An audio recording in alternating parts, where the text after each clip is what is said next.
ವೇದವಾಕ್ಯವನ್ನೆಲ್ಲ ಓದರಿಂ ಕನ್ನಡಗೆ ಬೋಧಿಸುತ್ತ ಜನರ ವೇದಾಮತಿ ಗಳಿಸಿರುವ ಸಾಧುಗಳಿಗೆ ಮಣಿಯುವೆನೋ ಸಾಧುಗಳಿಗೆ ಮಣಿಯುವೆನು ನಿಜವನ್ನರಿಗಿಸುವ ನಿಜ ಗುಳಿಯ ಗ್ರಂಥವನ್ನು ನಿಜವಾಗಿ ಬೇರೆ ನಿಜದೋರ್ಮಲ ಮುಡಗಿಸುವ ಸುಜನರಿಗೆ ನಿತ್ಯ ದಂಡಿಸುವೆನು ಸುಜನರಿಗೆ ನಿತ್ಯ ದಂಡಿಸುವೆನು ಮತ್ತ ಜೀವರಿಗೆಲ್ಲ ಅದ್ವೈತ ಬೋಧನೆ ಸುತರನ್ನಾಗಿ ಗೈದ ಶ್ರೀ ಜಡಿಸಿದ ಸಿದ್ಧರೂಢರಿಗೆ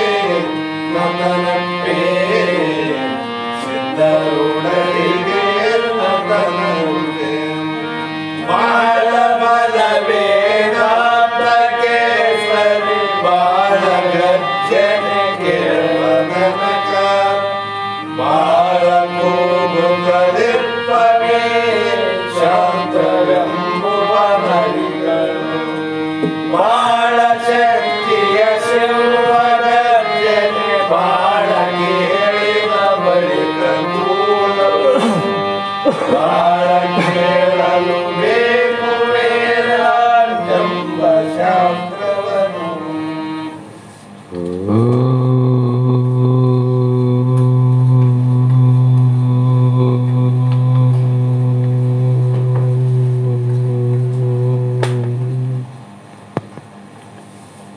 गुरुवे सर्वलोकानां भिषजे भवरोगिणां निधये सर्वविद्यानां दक्षिणमूर्तये नमः दक्षिणमूर्तये नमः सिद्ध सद्गुरुपादाब्जं जननी जनकस्तत तत्त्वोपदेशकर्तारं नत्वा भक्तिपुरस्सरम् अद्वैत सार्वभौम जगदादि जगद्गुरु सिद्धारूಢ ಮಹಾಸ್ವಾಮಿಗಳ ಶ್ರೀಪಾದಪದ್ಮಗಳಿಗೂ ಆರೂಢ ಜ್ಯೋತಿ ಶಿವಪುತ್ರ ಮಹಾಸ್ವಾಮಿಗಳ ಶ್ರೀಪಾದಗಳಿಗೂ ಶ್ರೋತ್ರಿಯ ಬ್ರಹ್ಮನಿಷ್ಠ ಬ್ರಹ್ಮಲೀನ ಸದ್ಗುರು ಬಸವಾನಂದರ ಚರಣ ಕಮಲಗಳಿಗೂ ಅನಂತ ದೀರ್ಘ ದಂಡ ಪ್ರಣಾಮಗಳನ್ನು ಸಮರ್ಪಿಸುತ್ತ ಸದ್ಗುರು ಸಿದ್ಧಲಿಂಗಪ್ಪ ತಾತ ಕಪಗಲ್ ಇವರನ್ನು ಮನದೋಳು ಧ್ಯಾನಿಸುತ್ತ ತಮ್ಮೆಲ್ಲರಿಗೂ ವಂದಿಸುತ್ತ ಈ ದಿನ ಶ್ರೀಮನ್ ನಿಜಗುಣ ಯೋಗಿಗಳು ರಚಿಸಿದಂಥ ಅನುಭವ ಸಾರ ಎನ್ನುವ ಗ್ರಂಥದ 7ನೆಯ ಸಂಧಿಯ 6ನೆಯ ಸೂತ್ರ ಇಂದಿನ ಆಧಾರದ ವಿಷಯವಾಗಿದ್ದು, ಈ ಹಿಂದಿನ ಸೂತ್ರವನ್ನು ಆಲಿಸಿದಂಥ ಆ ಸಚ್ಚಿಷ್ಯ ಯಾವ ಕಾರಣದಿಂದಲೂ ಜ್ಞಾನಿಗೆ ಕರ್ಮದ ಅವಶ್ಯಕತೆ ಇಲ್ಲ, ಪ್ರಯೋಜನವೂ ಇಲ್ಲ ಅಂತ ಹೇಳಿ, ಅಷ್ಟೇ ಅಲ್ಲದೆ ವೇದ ಸಮೂಹಗಳು ಸಹ ನಕರ್ಮಣ ಕರ್ಮ ಒಂದು ಇಲ್ಲ. ಯಾಕಿಲ್ಲ ಅಂತ ಹೇಳಿದ್ರೆ, ಕರ್ಮದೇ ಬಹುದುಃಖ ಎಂದು ತಿಳಿದ ನಿತ್ಯಾನಂದ ಶಿವಯೋಗಿ ಎಂತೆಸಗುವನು ಕರ್ಮವನ್ನು ಅಂತ ನಿಜಗೊಂಡ್ರೆ ಹೇಳ್ಯಾರ. ಕರ್ಮದೇ ಬಹುದುಃಖ ಅಂದಾಗ ಆ ನಿತ್ಯಾನಂದ ನಿಜಯೋಗಿ ಮತ್ತೆ ಕರ್ಮವನ್ನು ಮಾಡಿ ದುಃಖಕ್ಕೆ ಒಳಗಾಗ್ತಾನೇನೋ, ಅದಕ್ಕೆ ದುಃಖದ ಕಾರ್ಯದ ಅವಶ್ಯಕತೆ ಅವನಿಗೆ ಇಲ್ಲ ಅಂತ ಹೇಳ್ತಾ ಬಂದರು. ಶ್ರುತಿ ಪ್ರಮಾಣವನ್ನು ಕೂಡ ಕೊಟ್ಟರು. ಹೀಗೆ ಅಜ್ಞಾನಿ ಪುರುಷನಿಗೆ ಮನಶುದ್ಧಿಗಾಗಿ ಸಾಧನವೇ ಹೊರತು ಮೋಕ್ಷ ಸಿದ್ಧಿಗಾಗಿ, ಮುಕ್ತಿಗಾಗಿ ಅಥವಾ ಅಜ್ಞಾನ ನಿವೃತ್ತಿಗಾಗಲಿ ಸಾಧನವನ್ನು ಜೀವನ್ಮುಕ್ತನಾದ ಜ್ಞಾನಿಗೆ ಕರ್ಮದ ಕರ್ತವ್ಯ ಇಲ್ಲ. ಎಂತೆಸಗೋನು ಹೇಗೆ ಮಾಡ್ತಾನಂತ. ಹಾಗಾಗಿ ಈ ರೀತಿ ಕರ್ಮ ಇಲ್ಲವೇ ಇಲ್ಲ ಅಂತ ವಿಸ್ತಾರವಾಗಿ ಗುರು ಹೇಳಿದ ವಿಷಯವನ್ನು ಆಲಿಸಿದಂಥ ಆ ಶಿಷ್ಯ ಗುರುಗಳನ್ನು ಕುರಿತು ಮತ್ತೆ ಮುಂದೆ ಹೇಳುವ ಪ್ರಕಾರ ಪ್ರಶ್ನೆ ಮಾಡ್ತಾನೆ. ಇನ್ನೂ ಪ್ರಶ್ನೆ ಮಾಡೋದು ಬಿಟ್ಟಿಲ್ಲ. ಹೇಗೆಂದರೆ, ಹೇ ಗುರುವೇ, ಜೀವ ಬ್ರಹ್ಮೈಕ ಜ್ಞಾನವೇ ಮುಕ್ತಿಗೆ ಸಾಧನ ಅಂತ ಹೇಳಿರಿ. ಆ ಜ್ಞಾನವನ್ನು ಪ್ರಾಪ್ತಿ ಮಾಡಿಕೊಂಡವನು ಜೀವತ್ವವನ್ನು ಬಿಡಿದು ಜೀವನ್ಮುಕ್ತನಾಗಿರುವನೆಂದು ಅವನಿಗೆ ಯಾವುದೇ ಕರ್ಮದ ವಿಧಿ ಇಲ್ಲ ಅಂತ ಏನು ಹೇಳಿರಿ. ಆದರೆ ಎಲ್ಲರಿಗೂ ಮುಕ್ತಿಗೆ ಸಾಧನವಾದ ಜ್ಞಾನವು ಒಂದೇ ಪ್ರಕಾರವಿಲ್ಲ.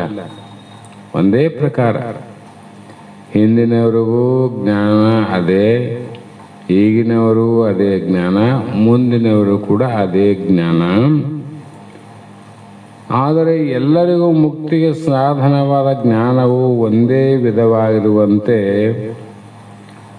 ಜ್ಞಾನ ಒಂದೇ ಪ್ರಕಾರ ಅಂತಾರಲ್ಲ, ಅಂದರೆ ಜೀವನ್ಮುಕ್ತರಾದ ಅವರಿಗೂ ಎಲ್ಲರೂ ಒಂದೇ ಪ್ರಕಾರವಾಗಿರ್ಬೇಕಲ್ಲಪ್ಪ.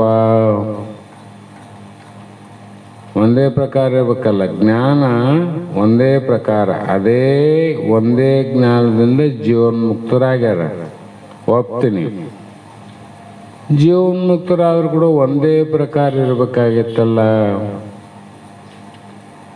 ಎಲ್ಲಾದ್ರೂ ನಾವು ನೋಡ್ತೀವಿ, ಈಗ ಕೆಲವು ಸ್ಕೂಲುಗಳು ಬಂದವ. ಆ ಸ್ಕೂಲುಗಳಿಗೆ ಹೋಗುವಂಥ ಮಕ್ಕಳಿಗೆ ಯೂನಿಫಾರ್ಮ್ ಅಂತ ಇರ್ತಾವ, ಡ್ರೆಸ್. ಆ ಸ್ಕೂಲಿಗೆ ಹೋಗ ಮಕ್ಕಳಿಗೆ ಎಲ್ಲರಿಗೂ ಒಂದೇ ಪ್ರಕಾರ ಇರ್ತಾವಿಲ್ಲ ಡ್ರೆಸ್, ಇರ್ತಾವಿಲ್ಲ. ಅದರ ಮೇಲೆ ಗೊತ್ತಾಗ್ತದ ಇದೇ ಸ್ಕೂಲಲ್ಲಿ ಈ ಹುಡುಗ ಓದ್ತಾನಂತ. ಅದರಂತೆ ಆ ಜ್ಞಾನಕ್ಕೆ, ಜೀವನ್ಮುಕ್ತಿಯ ಜ್ಞಾನ ಒಂದೇ ಸಾಧನ ಆಗಿದ್ರೆ ಎಲ್ಲರ ಇರುವಿಕೆ ಒಂದೇ ಪ್ರಕಾರ ಇರಬೇಕಾಗಿತ್ತಲ್ಲ ಗುರುವೇ. ಪ್ರಶ್ನೆಗಳು ಅಂದರೆ ಹಾಗೆ ಇಲ್ಲ. ಈಗ ನೋಡಿದ್ರೆ ಹಾಗೆ ನನಗೆ ಕಾಣ್ತಿಲ್ಲ, ಬೇರೆ ಬೇರೆ ಬೇರೆ ಕಾಣ್ತಾರ. ಅದಕ್ಕಾಗಿ ಒಂದೇ ಪ್ರಕಾರ ಇರಲಾರದೆ ಫಲವಂದದಿಂದ ಲೇಖಿಯರು ಜೀವನ್ಮುಕ್ತರು ಒಲಿದು ಇದು ಎನಗೆ ಪೇಳು ಗುರುವರಿಯನೇ. ಈಗ ನನಗೆ ಬಂದ ಸಂಶಯ ಇಲ್ಲಿಯವರೆಗೆ ಬೇರೆ, ಈಗ ಬರ್ತಕ್ಕಂಥ ಸಂಶಯ ಬೇರೆ. ಎಲ್ಲರಿಗೂ ಅಹಂ ಬ್ರಹ್ಮಾಸ್ಮಿ ಎಂಬ ಬ್ರಹ್ಮ ಅಪರೋಕ್ಷ ಜ್ಞಾನ ಆಗೋದಿಲ್ಲ, ಜ್ಞಾನದಿಂದನೇ ಆಗ್ಯದ. ಅಂದ ಮೇಲೆ ಎಲ್ಲ ಜೀವನ್ಮುಕ್ತರು ಒಂದೇ ಪ್ರಕಾರ ಇರಬೇಕಾಗಿತ್ತಲ್ಲ. ಎಲ್ಲರೂ ಒಂದೇ ಪ್ರಕಾರ ಏನು ಇಲ್ಲ. ಹಾಗಿರದೆ ಬೇರೆ ಬೇರೆ ಲಕ್ಷಣದಿಂದ ಜಗತ್ತಿನಲ್ಲಿ ಇರುವಂಥ ಮಹಾತ್ಮರನ್ನ, ಜೀವನ್ಮುಕ್ತರನ್ನ ನಾನು ನೋಡೀನಿ, ನೀವು ನೋಡಿರಿ. ಮತ್ತು ಜೀವನ್ಮುಕ್ತರ ಲಕ್ಷಣವನ್ನು ನೀವು ಹೇಳಕತ್ತೀರಿ. ಇದಕ್ಕೇನು ಕಾರಣ? ಒಂದೇ ಪ್ರಕಾರ ಇರಲಾರದೆ ಹಲವು ರೀತಿ ಇರಲಿಕ್ಕೆ ಇದಕ್ಕೇನು ಕಾರಣ? ಹಾಗೆ ಅದನ್ನು ನನಗೆ ತಿಳಿಸಿ ನನ್ನ ಮನದಾಳದ ಸಂಶಯವನ್ನು ದೂರ ಮಾಡೋಂದ್ರು. ಗುರುವೇ, ದಯವಿಟ್ಟು ಎಚ್ಚರಿಕೆ ನೋಡು, ನಿನಗ ಇವನೇನು ಕಿರಿಕಿರಿ ಪ್ರಶ್ನೆ ಮಾಡ್ತಾನಂತ ನನ್ನ ದೂರ ಮಾಡಕ್ಕೆ ಹೋಗಬೇಡ. ನನ್ನ ದೂರ ಮಾಡಿದ್ರೆ ಗತಿ ಏನಾಗ್ತದ? ತಾಯಿ ಮಗು ಬಹಳ ಕಿರಿಕಿರಿ ಮಾಡ್ತದಂತ ಮಗುವನ್ನ ದೂರ ಮಾಡಿದ್ರೆ ಮಗುವಿನ ಗತಿ ಏನಾಗ್ತದ? ಹಾಗೆ ನಂದು ಬಹಳ ಆಯ್ತು ಅಂತ ನನ್ನ ದೂರ ಇರಬೇಡ, ಮನಸ್ಸಿನ ಸಂಶಯ ದೂರ ಮಾಡು. ಪ್ರಶ್ನೆಗಳಲ್ಲಿ ಮನದಾಳದ ಮಾತು ಅಂದ್ರೆ ಹಿಂಗಿರ್ತಾವ, ಬಿಚ್ಚಿದಂಗೆಲ್ಲ ಬಹಳ ವಿಚಿತ್ರ ಅವ. ನಮಗೂ ಆಶ್ಚರ್ಯ ಆಗ್ತಾವ ಮಾತುಗಳನ್ನು ಕೇಳಿದ್ರೆ, ಹೌದಾ ಇಲ್ಲದು? ಹಾಗಾಗಿ ಶಿಷ್ಯನು ತನ್ನ ಮನೋಗತದ ಅಭಿಪ್ರಾಯವನ್ನ ಗುರುಗಳ ಮುಂದೆ ತಿಳಿಸುತ್ತಾನೆ. ಹೇಗೆ ಅಂದರೆ, ಒಂದೇ ಸಲ ನೇರವಾಗಿ ಹೋಗಿ ಶಿಷ್ಯ ಗುರುಗಳನ್ನು ಪ್ರಶ್ನೆ ಮಾಡೋಂಗಿಲ್ಲ. ಪರಿಪ್ರಶ್ನೆಯೇನ ಸೇವಾಯ ಶಿಷ್ಯತೆ ಅವಶಿಷ್ಯತೆ. ಒಂದು ಪ್ರಶ್ನೆ ಮಾಡಬೇಕಾದ್ರೆ ನೀನು ಆತನ ಸೇವೆಯನ್ನು ಮಾಡಿ ಆತನ ಮನಸ್ಸನ್ನು ಪ್ರಸನ್ನಗೊಳಿಸಬೇಕು. ಬ್ಯಾಸರ ಬಂದು ಮಲಗಿದಂಥ ಗುರುವನ್ನ ಎದ್ದು ಕುಂದಂಗೆ ಮಾಡೋಕೆ ನೋಡ್ರಿ. ಇವತ್ತ ಏನು ಮಾತಾಡಬಾರ್ದು ಅಂತ ಗುರುವಿಗೆ ಮಾತಾಡುವಂಗೆ ಪ್ರಸನ್ನತೆ ಆಗ್ಬೇಕು. ಇವು ಶಿಷ್ಯರೆಲ್ಲ ಆಗ್ಬೇಕು, ಗುರುವಿನೆಲ್ಲ ಆಗ್ಬೇಕು. ಅಂದರೆ ಅದರ ಚಾಣಾಕ್ಷತೆ ಶಿಷ್ಯರಲ್ಲಿ ಇರಬೇಕಂತ ಅರ್ಥ. ಹಾಗಾಗಿ ಇಲ್ಲಿ ಏನು ಆತನನ್ನು ಪ್ರಸನ್ನಗೊಳಿಸೋದಕ್ಕಾಗಿ ಗುರುವಿನ ಯಾವ ರೀತಿ ಸ್ತುತಿಯನ್ನು ಮಾಡ್ತಾನೆ ಶಿಷ್ಯ ಅಂದರೆ, ಗುರು ಮಾತೆ ಗುರು ಪಿತಂ ಗುರು ಬಂಧು ಬಳಗವ, ಆ ಗುರು ತತ್ವದಿಂದೇ ಪರವಿಲ್ಲವೆನಿಪ ಸದ್ಗುರುವೇ ಭಿನ್ನಪವನು ಅವತರಿಸು. ಹೇ ಗುರುನಾಥ, ಇಲ್ಲಿ ಶ್ರುತಿಗಳು ಸ್ಮೃತಿಗಳು ದೇವಾನುದೇವತೆಗಳು ಅಂಥ ಪ್ರತ್ಯಗಾತ್ಮನೇ ಪರಬ್ರಹ್ಮವೆಂಬ ಬ್ರಹ್ಮಾಪರೋಕ್ಷ ಜ್ಞಾನವನ್ನು ಉಂಟು ಮಾಡುವುದರಿಂದ ಗುರುವೇ ಮಾತೆ. ಗುರುವೇ ತಾಯಿ, ಗುರುವೇ ತಂದೆ, ಗುರುವೇ ಬಂಧು, ಗುರುವೇ ಬೆಳಗ, ನನಗೆ ನೀನಲ್ಲದೆ ಮತ್ತಾರು ಇಲ್ಲವಯ್ಯ ಅಂತ ಮಹಾತ್ಮರು ಹೇಳ್ಯಾರ. ನನಗೆ ಯಾರನ್ನಾರೇನು ಹೆಂಡರು ಮಕ್ಕಳು ಹೊಲ ಮನೆ ಬೀರು ಬಿಜ್ರು ಅತ್ತೆ ಮಾವ ತಂದೆ ತಾಯಿ ಅಕ್ಕ ತಂಗಿ ನನಗೆ ಯಾರಿಲ್ಲಂತ ನಾನು. ನನಗೆ ನೀನು ಒಬ್ಬನಲ್ಲದೆ ಮತ್ತಾರು ಇಲ್ಲವಯ್ಯ. ಅದನ್ನು ಹೊಡೆದು ಹಾಕಿಬಿಟ್ಟ, ಎಲ್ಲರನ್ನ ಕಳಿಸಿಬಿಟ್ಟ. ನೀನೊಬ್ಬನಲ್ಲದೆ ಮತ್ತಾರು ಇಲ್ಲವಯ್ಯ ಅಂತ ಹೇಳಿದಂತೆ ಇಲ್ಲಿ ಗುರುವೇ ತಾಯಿ, ಗುರು ಪಿತಂ ಗುರುವೇ ತಂದೆ ಅಂದರು. ಯಾಕೆ ತಂದೆ ಅಂದರೆ, ತಾಯಿ ಹಾಲನ್ನು ಕೊಟ್ಟು ಮಗುವನ್ನು ಬೆಳೆಸ್ತಾಳೆ, ತಂದೆ ಆ ಮಗುವಿಗೆ ಜ್ಞಾನವನ್ನು ಕೊಟ್ಟು ಉದ್ಧಾರ ಮಾಡ್ತಾರೆ. ಅಲ್ಲಪ್ಪ, ನಿನಗೆ ಮತ್ತು ಮಗನಿಗೆ ಬುದ್ಧಿ ಹೇಳಕ್ಕೆ ಬರಂಗಿಲ್ಲೇನೋ ಅಂತ ನಿನಗೆ ಕೇಳ್ತಾರೋ ಮನೆಗೆ ತಾಯಿ ಕೇಳ್ತಾರೋ? ಅದು ಕೇಳ್ತಾರೆ. ಲೋಕದ ಅನುಭವ ತರಬೇಕಲ್ಲ ನಾವು. ನಿನಗೆ ಬುದ್ಧಿ ಇಲ್ಲೇನಪ್ಪ, ಅವ್ರಿಗೆ ತಿಳಿಲ್ಲ ಅಂದರೆ ತಂದೆ ಆಗಿದ್ದಲ್ಲೋ ನೀನು ಹೇಳಕ್ಕೆ ಬರಂಗಿಲ್ಲೇನು ಅಂದರೆ, ಬುದ್ಧಿಯನ್ನು ತಿದ್ದಿ ಬುದ್ಧಿಯನ್ನು ಹೇಳುವುದು ತಂದೆಯ ಕರ್ತವ್ಯ. ಪ್ರಪಂಚ ಪಾರಮಾರ್ಥದಲ್ಲಿ ಆ ಶಿಷ್ಯನಿಗೆ ಅನಂತ ರೀತಿ ಜ್ಞಾನ ರಕ್ಷಣೆಯನ್ನು ಮಾಡಿ ಹೇಳುವುದು ಗುರುವಿನ ಕರ್ತವ್ಯ. ಶಿಶುವಾಗಿನೂ ನನ್ನ ರಕ್ಷಣೆ ಮಾಡಿದಿ, ತಾಯಿ ಸಮೀಪಾಗಿ ನನಗೆ ಉತ್ಪನ್ನವಾದ ಜ್ಞಾನದಿಂದ ಜನನ ಮರಣ ರೂಪ ದುಃಖ ರೂಪ ಸಂಸಾರದಿಂದ ರಕ್ಷಣೆ ಮಾಡ್ತಲ್ಲ ನೀನೆಲ್ಲ ನೀನೇ.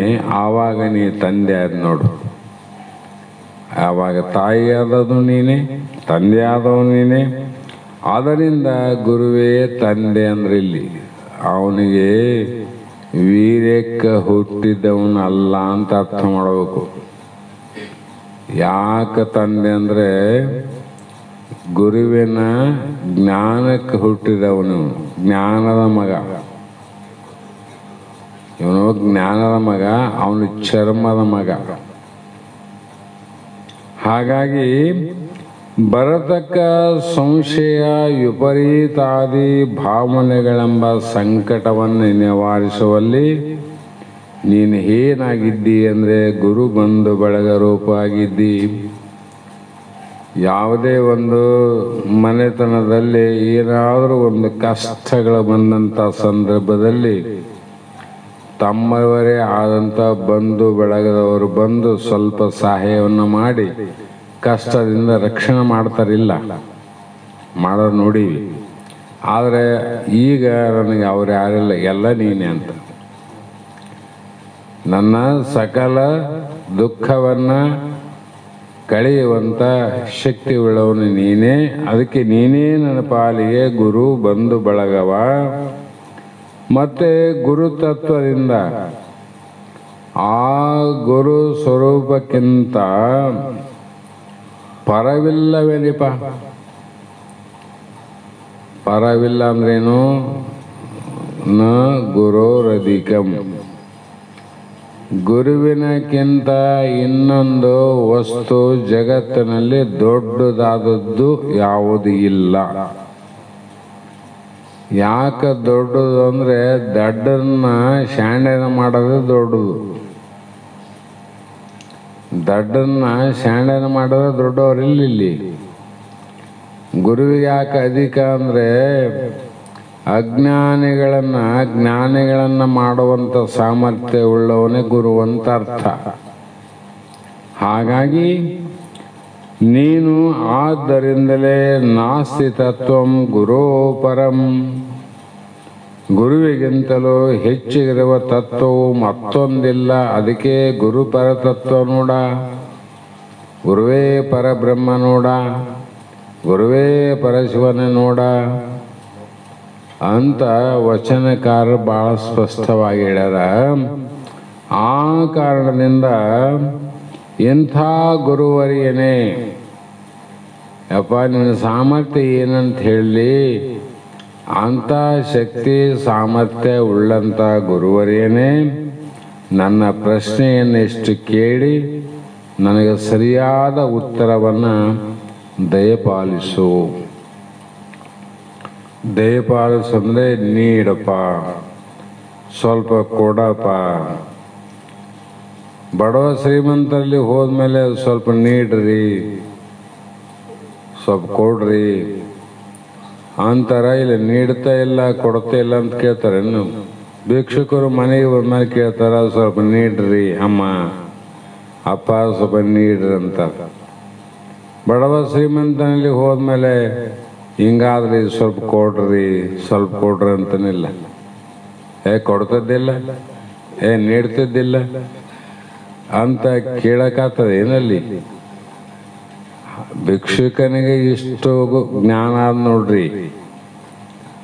ಆತ ಕೇಳಬೇಕಾದ್ರೆ ಹೆಂಗ ಕೇಳಬೇಕು ಅಂತ ಅದ, ಹೆಂಗ ನೀಡ್ಸಬೇಕು ಅಂದ್ರೆ ಹಂಗ ಕೇಳಬೇಕು ಅಂತೂ ಅದ. ಶಿಷ್ಯರಾನವರಿಗೆ ಗುರುವಿನಲ್ಲಿ ಹೆಂಗ ಪಡಿಬೇಕೆಂಬ ಜ್ಞಾನ ಬೇಡೇನು? ಬೇಕೇ ಬೇಕಂತ. ಮತ್ತು ಆ ಪ್ರಕಾರ ಜನ ಇಲ್ಲೇನು ಹಾರಲ್ಲ, ಬೇಕಾದಷ್ಟು ಮಂದಿ ಯಾರ ಇಲ್ಲಂತಲ್ಲ, ಬಹಳ ಜನ ಇಲ್ಲ. ಅದೇನೋ ಅಪ್ಪಿ ತಪ್ಪಿ ಹಿಂದಿನ ಬಸವಣ್ಣವರ ಕಾಲದಲ್ಲಿ ಕಲ್ಯಾಣದಲ್ಲಿ ಅಲ್ಲಮ ಪ್ರಭುಗಳ ಅಧ್ಯಕ್ಷತೆಯ ಬಸವಣ್ಣನ ಸನ್ನಿಧಿಯಲ್ಲಿ ಆಗಿ ಹೋದಂಥ ಅನುಭವ ಮಂಟಪ ಏನದ, ಅದರ ಶಾಂಪಲ್ ಸ್ವಲ್ಪ ನೆನಪಾಗ್ತದೆ ಇಲ್ಲಿ ಶಕ್ತಿನಗರದಲ್ಲಿ. ಅದರ ಶಾಂಪಲ್ ಎಷ್ಟು ನಮಗೆ, ನಿಮಗೂ ಆನಂದ, ನಮಗೂ ಆನಂದ. ನಮ್ಮನ್ನು ನಿಮ್ಮನ್ನು ನೋಡಿದಾಗ ಹೊರಗಿನವರಿಗೂ ಕೂಡ ಆನಂದ. ಅದನ್ನು ಬಹಳ ಲಕ್ಷ್ಯದಲ್ಲಿಟ್ಟಿದ್ದಾರೆ. ನಮಗೆ ಯಾಕೆ ಇಷ್ಟು ನಮಗೆ ಎಲ್ಲರಿಗೆ ಯಾಕೆ ಇಷ್ಟು ಗೌರವ ಆದಂದರೆ ಆ ಕಾರ್ಯ ಹಂಗಾದ. ಆದರೆ ಅಜ್ಞಾನಿಗಳಿಗೆ ಅರ್ಥ ಆಗೋದಿಲ್ಲ. ಗೌರವ ಕಡಿಮೆ ಆತದೇನೋ ಅಂತ ತಿಳ್ಕೊಂಡವ್ರು ನಾರ ಅಂತ ಮಂದಿ ಇಲ್ಲ ಅಂತಲ್ಲ, ಆ ಮಂದಿನ ಆದ. ಮತ್ತು ಅದಕ್ಕೆ ಯಾರೇನು ಮಾಡೋಕ್ಕಾಗಲ್ಲ, ಅದಕ್ಕೆ ಪಾಪದ ಬಲ ಅಂತ ಹೇಳ್ಬೇಕಷ್ಟೆ. ಹಾಗಾಗಿ ನಿನ್ನೆ ಒಬ್ಬರು ಫೋನ್ ಮಾಡಿದರು, ದೇವದುರ್ಗ ತಾಲೂಕಿನವರು. ಅಪ್ಪ, ನಾವು ಇಲ್ಲಿ ಮಲ್ಲಾಪುರ ಕಡೆ ಹೋಗುವಂಥ ಸಂದರ್ಭದಲ್ಲಿ ಅಲ್ಲಿ ಒಂದು ಗುಡಿ ಕಾರ್ಯ ನಡೆದದ. ಅದು ಯಾವುದಂತ ನಾನು ಹೋಗಿ ನೋಡಿದಾಗ ಅದನ್ನು ನೋಡಿ ನಮಗೆ ಭಾಳ ಆಶ್ಚರ್ಯ ಆಯಿತು. ಅಲ್ಲಿ ಒಬ್ಬ ಯಜಮಾನಿದ್ದ, ಮತ್ತೇನೋ ಕೆಲಸಗಾರರು ಬಂದಿದ್ರು. ಈಗ ಗುರುಗಳು ಬರ್ತಾರೆ ಈಗ ಸದ್ಯ ಅಂತ ಹೇಳಿದರು. ನಮ್ಗೆ ಎಲ್ಲೋ ಕಾರ್ಯಕ್ಕೆ ಹೋಗಿದ್ದೀವಿ, ವಾಪಸ್ ಪ್ರಸಾದ ಮಾಡಿ ಬರೋದ್ರಾಗ ತಡ ಆಯಿತು. ನೀವು ಹೋಗಿದ್ರಿ, ಅಲ್ಲೆಲ್ಲ ವಿಚಾರ ಮಾಡಿದೀವಿ. ಇದು ಯಾರ ಮಠ, ಇದು ಯಾರು, ಹೇಗೆ ನಡೀತದ ಅಂತ ಕೇಳಿದಾಗ ಎಲ್ಲ ಹೇಳಿದ್ದನ್ನು ಕೇಳಿ ನಮಗೆ ಬೆರಗಾಯ್ತಂದ್ರವ್ರು. ಬೆರಗಾಗ್ಯದ. ಈ ಪ್ರಕಾರವಾಗಿ ಈಗಿನ ಕಾಲದಲ್ಲಿ ಸತ್ಯದ ಬೆನ್ನತ್ತಿ ಹರಿಶ್ಚಂದ್ರ ಹೋಗೇನಲ್ಲ. ಆಗಿನ ಕಾಲದಲ್ಲಿ ಹರಿಶ್ಚಂದ್ರ ಸತ್ಯದ ಬೆನ್ನತ್ತಿ ಎಷ್ಟೋ ಕಷ್ಟ ಬಿಡಬೇಕಾಯ್ತು. ಈ ಕಲಿಯುಗದಲ್ಲಿ ಇಷ್ಟು ಸತ್ಯದಿಂದ ಹಿಂಗೆ ಬೆನ್ನತ್ತಿ ಇದೇ ವಾಕ್ಯದಿಂದ ನಡೀತದ ನಮ್ಮ ಗುರುಗಳ ಕಾರ್ಯ ಅಂತ ಹೆಂಗೆ ನಡೀತದ ಅಂತ ಕೇಳಿದ್ರಂತ. ಅದಂಗೆ ಸಾಧ್ಯ? ಕೇಳದೆ ಮಾಡಲಾರದೆ ಇಂಥ ಕಾರ್ಯ ಸಣ್ಣ ಕಾರ್ಯ ಅಲ್ಲ. ಅದು ಗುರುಗಳಿಗೆ ಗೊತ್ತು, ಅವರಿಗೆ ಗೊತ್ತರಿ, ನಮಗೆ ಗೊತ್ತಿಲ್ಲ ಅಂತ ಹೇಳಿದ್ರಂತ. ವಾಜಿ ಮಾತಾಡೋದು ಹೌದಾ? ಇದು ಮಾತಾಡೋಕ್ಕೆ ಅವರು ಪರೇಶಾನ ಆದರು. ಉದಾಹರಣೆ ಹೇಳ್ತೀನಿ. ಅದರಿಂದ ಒಬ್ಬ ವ್ಯಕ್ತಿಯ ಒಂದು ಸತ್ಯದ ಮಾತಿನಿಂದ ಆ ಒಂದು ಊರಲ್ಲಿ ಒಂದು 20 ಮಂದಿಗೆ ಕುಂತು ಮಾತಾಡ್ಯಾರ. ಒಬ್ಬ ವ್ಯಕ್ತಿ ಒಂದು 5 ನಿಮಿಷದ ಸತ್ಯ ಮಾತನ್ನು ಆಡೋದ್ರಿಂದ 20 ಮಂದಿಗೆ ಪರಿವರ್ತನೆ ಆಗ್ತದಂದ್ರೆ ಸತ್ಯ ಹೇಳಬೇಕು, ಸುಳ್ಳು ಹೇಳಬೇಕು. ಮತ್ತು ಅದರಿಂದ ನಿಮಗೆ ಪಾಪ ಬರ್ತದ, ಪುಣ್ಯ ಬರ್ತದ? ಪುಣ್ಯನೇ ಬರ್ತದಲ್ಲ. ಇಂಥ ಪುಣ್ಯ ಕಾರ್ಯವನ್ನು ನಾವು ಮಾಡಬೇಕಾಗ್ಯದ. ಹಾಗಾಗಿ ಇಲ್ಲಿ ನಿಜನಿಷ್ಠರಾದ ಜೀವನ್ಮುಕ್ತರು ಒಂದೇ ಪ್ರಕಾರ ಇಲ್ಲಪ್ಪ. ಒಂದೇ ಶಾಲೆ ಹೋಗೋ ಹುಡುಗರಿ ಒಂದೇ ಪ್ರಕಾರ ಡ್ರೆಸ್ಸು ಇರ್ತಾವ. ಆದರೆ ಜೀವನ್ಮುಕ್ತರಲ್ಲಿ ಒಂದೇ ಪ್ರಕಾರ ಹಿಂಗೇ ಇರ್ತಂತ ಹೇಳಕ್ಕೆ ಬರಂಗಿಲ್ಲ. ನಾನಾ ಪ್ರಕಾರ. ಗೋವಿಂದ ಭಟ್ರು ಒಂದು ಕಡೆ, ಶರೀಫರದು ಒಂದು ಕಡೆ, ಗುರುನಾಥರುಡುದು ಒಂದು ಪ್ರಕಾರ, ಸಿದ್ಧಾರೂಢದು ಒಂದು ಪ್ರಕಾರ, ಆಚಾರ್ಯ ಶಂಕರರು ಒಂದು ಪ್ರಕಾರ, ಕೃಷ್ಣಂದು ಒಂದು ಪ್ರಕಾರ, ವಶಿಷ್ಠಂದು ಒಂದು ಪ್ರಕಾರ. ಈ ರೀತಿ ಅನಂತ ಮಂದಿ ಜೀವನ್ಮುಕ್ತರು ಒಂದೇ ಪ್ರಕಾರ ಯಾಕಿರಬಾರ್ದಾಗಿತ್ತು? ಇದು ಸಂಶಯ ಬಂದ. ಇದಕ್ಕೇನು ಕಾರಣ ಅದನ್ನು ಹೇಳ್ರಿ ಅಂತ ಇಲ್ಲಿ ಕೇಳೋದಕ್ಕಾಗಿ ತನುವಿಡದ ನಿಜ ನಿಷ್ಠ ನೆನೆಸುತ್ತೆಯ ಮುಕ್ತರು ಒಂದು ಅಣುವಿಂದವಿರದೆ ಬಹು ವರ್ತನೆಯುಳಿಯುವುದು ನನಗೆ ಗುರುವರಿಯ ಕರುಣಿಪದು. ಜ್ಞಾನವು ಒಂದೇ ಆದ್ಮೇಲೆ, ಸ್ಕೂಲು ಒಂದೇ ಆದ್ಮೇಲೆ ಎಲ್ಲರೂ ಒಂದೇ ಬಿಟ್ಟು ಹಾಕ್ಬೇಕಲ್ಲ ಹುಡುಗರು, ಹೌದಾ ಇಲ್ಲ? ಅದನ್ನು ಬಿಡಬಾರ್ದು, ಮೊದಲು ದೃಷ್ಟಾಂತ ಬಿಡಬಾರ್ದು. ಒಂದೇ ಸ್ಕೂಲಿಗೆ ಹೋಗ್ತಾವಂತ ಹುಡುಗರು ಅರ್ಧ ಒಂದು ನಮೂನೆ ಬಟ್ಟೆ ಹಾಕ್ಯಾವ, ಅರ್ಧ ಒಂದು ಡ್ರೆಸ್ ಅಂದರೆ ಕರ್ಕದಿಲ್ಲ. ಅದು ಒಂದೇ ಪ್ರಕಾರ ಇರಬೇಕು. ಅದೇ ರೀತಿ ಜೀವನ್ಮುಕ್ತರು ಒಂದೇ ಆದ ಮೇಲೆ ಅವನ ವರ್ತನವು ಒಂದೇ ವಿಧವಾಗಿರ್ಬೇಕಪ್ಪ, ಹೌದಿಲ್ಲ? ಆಗಲ್ಲದೆ ಶರೀರ ಬಿಡಿದು ಏನು ಹಿಡ್ದಾರ ಈಗ? ಈ ಜ್ಞಾನ ಆದಮೇಲೆ ಶರೀರ ಆದ ನೋಡೋದು. ಶರೀರ ಆದ್ಮೇಲೆ ಅವರ ಜ್ಞಾನೋತ್ತರ ಕಾಲದಲ್ಲಿ ಪ್ರಾರಬ್ಧ ಕರ್ಮ ನಿಮಿತ್ತದಿಂದ ಜೀವಿಸುತ್ತಾ ದೇಹವನ್ನು ಧರಿಸಿಕೊಂಡು ಇರುತ್ತಾರಂತ ಇಂದು ಹೇಳಿರಿ. ದೇಹ ಯಾಕೆ ಉಳ್ಕೊಂಡದ? ವಸ್ತು ರೂಪದಿಂದ ದೇಹ ಇಲ್ಲ, ಇದನ್ನ ಬಿಡಬಾಡ್ರಿ. ವಾಸನ ರೂಪದಿಂದ ದೇಹ ಅದ. ವಾಸನೆಗೆ ಊದ್ನಿಕೆಡ್ಡಿ ವಸ್ತು ಅದು ಹಚ್ಚಿದ ವಾಸನೆ ಬರ್ತದೆ. ಆ ಹೊಗೆಗೆ ಬೆಂಕಿ ಹಚ್ಚಿದ ಅದ್ರ ವಾಸನೆ ಬರ್ತದೆ. ಅದ್ರಾಗಿಂದ ಬಂದದಲ್ಲ, ಯಾಕೆ ಬರಬಾರ್ದು? ಊದ್ನಿಕೆಡ್ಡಿ ಹಚ್ಚಿದಾಗ ವಾಸನೆ ಬರ್ತದಿಲ್ಲ. ಆ ವಾಸನೆಗೆ ಬೆಂಕಿ ಹಚ್ಚಿದ ಮತ್ತೆ ವಾಸನೆ ಬರ್ತದ? ಇಲ್ಲ. ಆ ವಾಸನೆ ಏನದ? ಊದಿನ ಕಡ್ಡಿ ಇರೋ ತನ ವಾಸನೆ ಬರ್ತದ. ಇಲ್ಲಿ ಪ್ರಾರಬ್ಧ ಇರತಾನ ದೇಹ ವಾಸನ ರೂಪದಿಂದ ಅದ. ಹೊಗೆ ಸುಡೋದಿಲ್ಲ ನೋಡ್ರಿ, ಊದಿನ ಕಡ್ಡಿ ಸುಡ್ತದ. ಹೊಗೆಗೆ ಬೆಂಕಿ ಹಚ್ಚ ನೋಡಮ್ಮ, ಊದಿನ ಕಡೆಗೆ ಹಚ್ಚರಿ, ಊದಿನ ಕಡೆ ಸುಡ್ತದ. ಯಾಕ? ವಸ್ತು ಅದ ಅಲ್ಲಿ. ಊದಿನ ಕಡೆಗ ವಸ್ತು ಅದ, ವಾಸನೆ ಅದ. ಅದಕ್ಕೆ ಜ್ಞಾನಿಯು ಅಜ್ಞಾನ ಕಾಲದಲ್ಲಿ ನಮಗೆಲ್ಲ ವಾಸನೆ ಇದ್ದಿವಿಲ್ಲ. ದೇಹ ವಾಸನೆ ಇತ್ತು, ಲೋಕ ವಾಸನೆ ಇತ್ತು, ಶಾಸ್ತ್ರ ವಾಸನೆ ಇತ್ತು, ಸಂಸಾರ ವಾಸನೆ ಇತ್ತು. ಅಜ್ಞಾನಿಗಳ ವಾಸನೆಗಳು ತುಂಬಿ ತುಳುಕ್ತಿದ್ವು. ಆ ವಾಸನೆ ಇದ್ದಾಗ ಬೇರೆ, ಈಗ ವಸ್ತು ಇತ್ತಲ್ಲಿ, ಈ ವಾಸನೆ ಅದ. ಹಾಗೆ ಎಲ್ಲರಂತೆ ದೇಹ ಧರಿಸಿಕೊಂಡಿದ್ದರು. ಅವರು ಎಲ್ಲರಂತೆ ಮನುಷ್ಯರಲ್ಲ. ಎಲ್ಲರಂತೆ ದೇಹ ಅದ, ಎಲ್ಲ ಮನುಷ್ಯರಿದ್ದಂಗಿಲ್ಲ.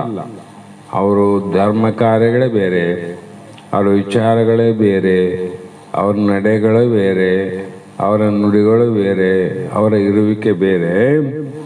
ಕಿಂತು ತಮ್ಮ ನಿಜವಾದ ಬ್ರಹ್ಮ ಭಿನ್ನ ಪ್ರತ್ಯೇಗಾತ್ಮ ಸ್ವರೂಪರೇ ನಾವೆಂದು ನಿಶ್ಚಯ ಜ್ಞಾನವುಳ್ಳಾಗೋದಿಲ್ಲ. ಅವ್ರಿಗೆ ನಿಶ್ಚಯ ಜ್ಞಾನ ಆಗೋದಿಲ್ಲ.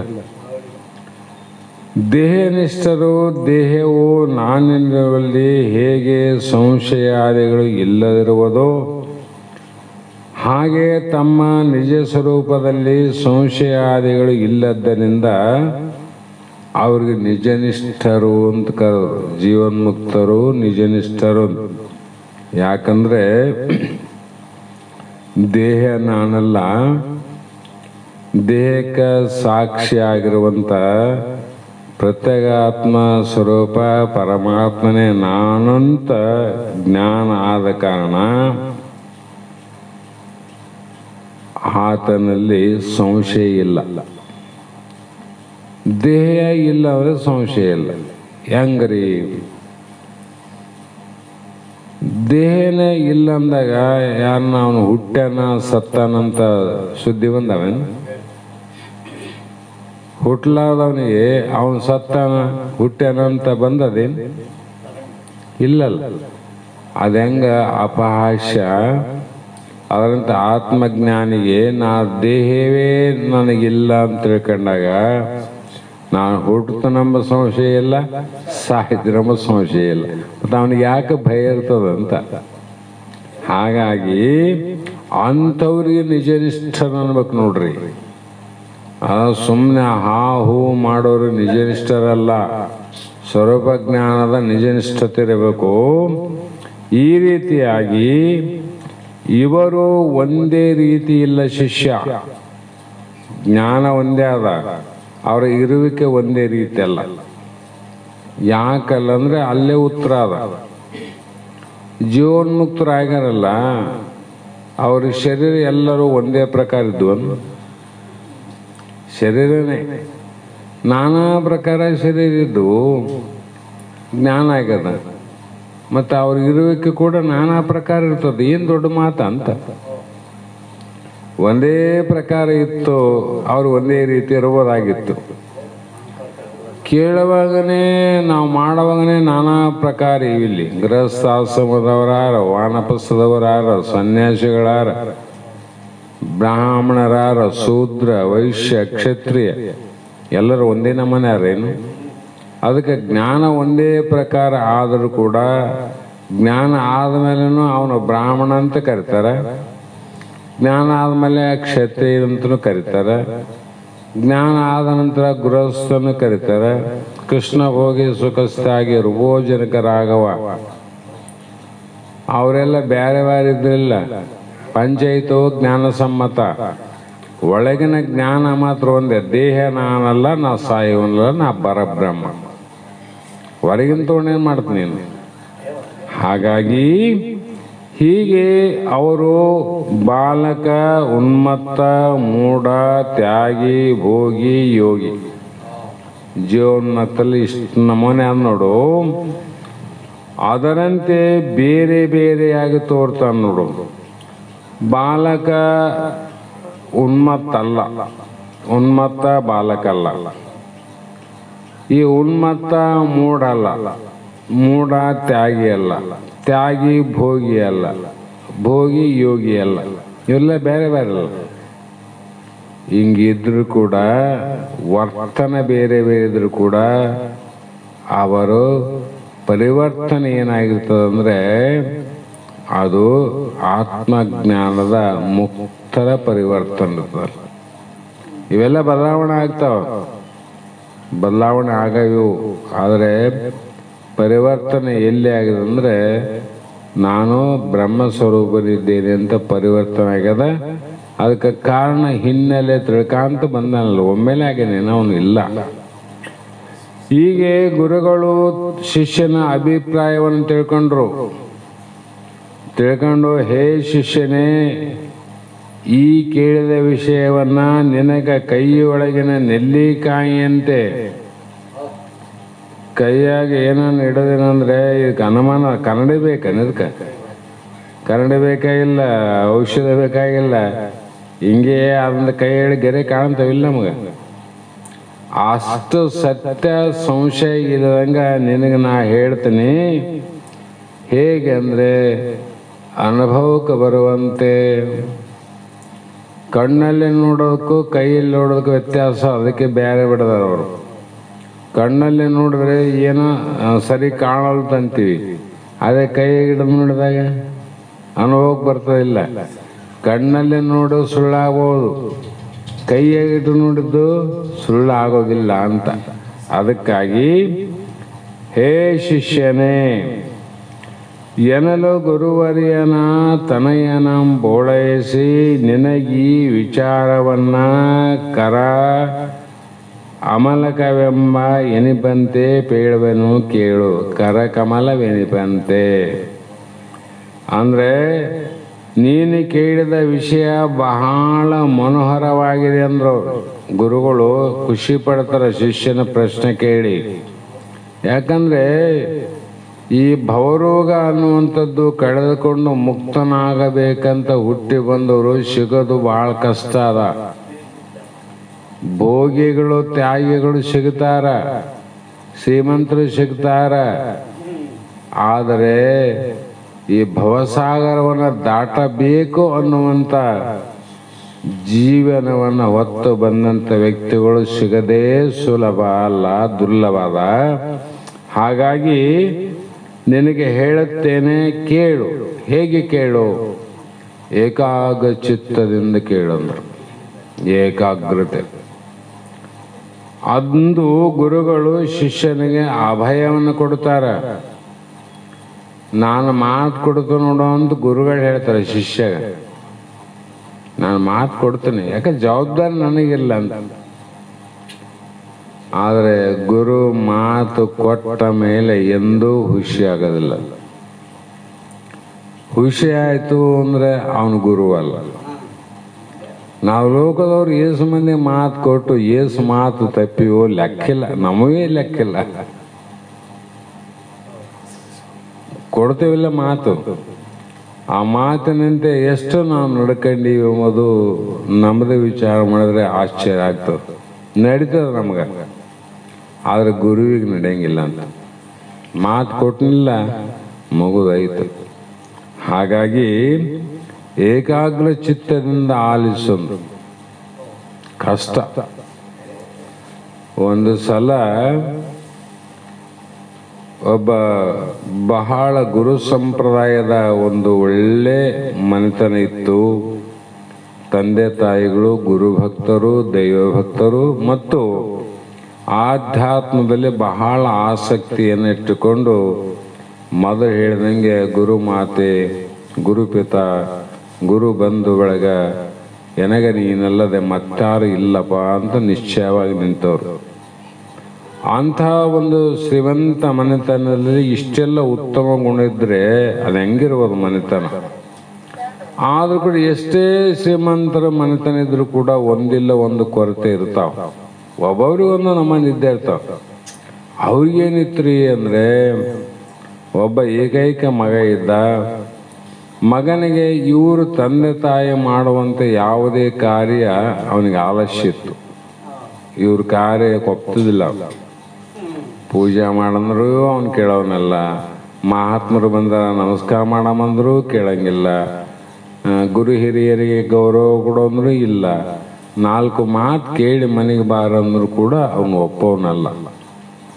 ಅವ್ರಿಗೆ ಅದೊಂದೇ ದೊಡ್ಡ ಚಿಂತೆ ಆಯಿತು. ಯಾಕಂದರೆ ಬೇಕಾದಷ್ಟು ಅದ ಎಲ್ಲ ಏನಿದ್ದಡೆ ನಮ್ಮ ನಿಜ ಬೋಧವೆಂದಿಲ್ಲದರೆ ಎಲ್ಲ ಇತ್ತು, ಎಲ್ಲ ಆಯಿತು, ಮಗನಿಗೆ ಏನು ತೊಂದರೆ ಇಲ್ಲ, ನಿಜವಾದ ತನ್ನ ಸ್ವರೂಪ ಜ್ಞಾನದ ಸಾಕ್ಷಾತ್ಕಾರ ಇಲ್ಲಂದರೆ ಏನಿದ್ದಡೇನಪ್ಪ, ಮುಂದೆ ಜನ್ಮ ಜನ್ಮಾಂತರದಲ್ಲಿ ಇವನಿಗೆ ದುಃಖಕ್ಕೆ ಗುರಿ ಆಗ್ತಾನ, ಇವನು ಕಷ್ಟದಲ್ಲಿ ಬಿದ್ದು ಒದ್ದಾಡ್ತಾನ, ಹೇಗಾದರೂ ಮಾಡಿ ಉದ್ಧಾರ ಮಾಡೋ ಪ್ರಯತ್ನ ಮಾಡಬೇಕಂತ ವಿಚಾರ ಮಾಡಿ ಒಂದು ದಿನ ಹೇಳಿದರು ತಂದೆ ತಾಯಿ ಕುಂದ್ರಿಸಿ, ನೋಡಪ್ಪ ನಮ್ಮ ಊರಲ್ಲಿ ಒಳ್ಳೆ ಗುರುಗಳು ಬಂದಾರ, ಅವರೆಲ್ಲ ಆತ್ಮಜ್ಞಾನದ ವಿಚಾರವನ್ನು ಹೇಳ್ತಾರ, ಬದುಕನ್ನು ಕಲಿಸ್ತಾರ. ಉಡಾಳನಾಗಿ ಅಲ್ಲಿ ಇಲ್ಲಿ ಕುಂತು ಬರೋದಕ್ಕಿಂತ ನೀನು ಇವತ್ತಿನಿಂದ ಅವರು ಹೋಗೋವರೆಗೂ ನೀನು ಪ್ರವಚನ ಕೇಳು ಬಾ. ಉಳಿದ ಸಮಯದಲ್ಲಿ ಏನಾದರೂ ಮಾಡು ನೀನು. ಮತ್ತು ನಿನಗೇನಾದ್ರು ಬೇಕಿದ್ರೆ ಏನು ಬೇಕು ಎಲ್ಲ ಕೊಡ್ತೀವಿ, ತಗೊಂಡು ಹೋಗಂದ್ರು ಅವರು, ಖರ್ಚಿಗೆ ಬೇಕಾದ್ರೆ. ಅವನಂದ ಮತ್ತು ನಾ ಕೇಳಿದ್ದು ಕೊಡ್ತೀವಿ ಅಂದರೆ ಹೋಗ್ತೀನಿ ಅಂದ ಶಾಸ್ತ್ರಕ್ಕೆ. ಯಾಕೆ ಕೊಡ್ತೀವಿ ತಗೊಂಡ್ರು. ಆಗಿನ ಕಾಲಕ್ಕೆ ವರಹ ಅಂದರೆ ಬಂಗಾರದ ನಾಣ್ಯಗಳಲ್ಲಿ ಲೆಕ್ಕ. ಈಗ ಕಾಗದ ನೋಟು ಬಂದವು, ಮೊದಲು ಬಂಗಾರನೇ ವ್ಯವಹಾರ. 100 ನಾಣ್ಯ ಕೇಳಿದವನು, 100 ವರಹ ಕೊಟ್ರೆ ನಾವು ಓದ್ತೀವಿ ನೋಡಂದ. ಅವರಂದ್ರು ಹೆಂಗನಾಗಲಿ ಮರೆಯ ಹೋದ್ರು ಸಾಕಂತ ಇವ್ರಿಗೆ ಆಗಿತ್ತಲ್ಲ, ಆಯ್ತಪ್ಪ ಕೊಡ್ತೀವಿ ಅಂದರು. ಅವನಿಗೆ ಖುಷಿ ಆಯಿತು. ಸುಮ್ಮನೆ ಹೋಗಿ ಕುಂತು ಬಂದರೆ ದಿವಸ 100 ಬಂಗಾರದ ವರಹ ಕೊಡ್ತಾರಂದರೆ ನನ್ನ ಖರ್ಚಿಗೆ ನನ್ನ ಕಾರ್ಯಕ್ಕೆ ಏನು ಚಿಂತೆ ಇಲ್ಲ ಅಂತ ಭಾಳ ಖುಷಿಯಿಂದ ಹೋದ. ಗುರುಗಳು ಕೂತಿದ್ರು ವೇದಿಕೆ ಮೇಲೆ, ಪ್ರವಚನ ನಡೆದಿತ್ತು. ಜನ ಮೂಕ ಮಗ್ಧರಾಗಿ ಕುಂತು ಆಲಿಸ್ತಿದ್ರು. ಅವ್ರ ಒಳಗೆ ಹೋಗಿ ಇವನು ಕುಂತ. ಆ ಒಂದು ಸನ್ನಿವೇಶ ಸಂದರ್ಭ ಆ ವಿಷಯಗಳನ್ನ ಕೇಳ್ತಾ ಇವನು ಕುಂತ. ಆಮೇಲೆ ಮುಗೀತು, ಮಂಗಲ ಆಯಿತು. ಎಲ್ಲರೂ ಒಬ್ಬೊಬ್ರು ಎದ್ದು ಹೋಗ್ಲಿಕ್ಕೆ ಪ್ರಾರಂಭ ಮಾಡಿದ್ರು. ಇವನು ಸ್ವಲ್ಪ ಅಲ್ಲೇ ಕುಂತ. ಆಮೇಲೆ ಪಕ್ಕದವ್ರು ಹೇಳಿದ್ರು, ಇಲ್ಲ ಯಜಮಾನ ಯಾಕೆ ಕುಂತಿ, ಯಾವ್ರನ್ನಿಂದು ಮುಗೀತು ಶಾಸ್ತ್ರ, ನಡಿ ಮನೆಗೆ ಅಂದರು. ಅವಾಗಂದ ಮುಗಿತೇನಪ್ಪ ಅಂದ. ಮುಗೀತು, ಮನೆಗೆ ಬಂದ. ತಂದೆ ತಾಯಿಗೆ ಬಹಳ ಖುಷಿ. 4 ಗುರು ವಾಕ್ಯವನ್ನು ಆಲಿಸಿ ತನ್ನ ಸ್ವರೂಪ ಜ್ಞಾನಕ್ಕೆ ಸಾಧನಕ್ಕಾಗಿ ಹೊರಟನಲ್ಲ, ಸಾರ್ಥಕ ಆಯಿತು ಅಂತ. ನೋಡಪ್ಪ ಇವತ್ತು ಹೋಗಿದ್ದೆಲ್ಲ ಅದರಂಗ ನಾಳೆಗೇನು ಹೋಗ್ಬೇಕಂದ್ರೆ ಅವರು. ನಾಳೆಗೆ ಹೋದರೆ 200 ವರಹ ಕೊಡ್ಬೇಕಂದ.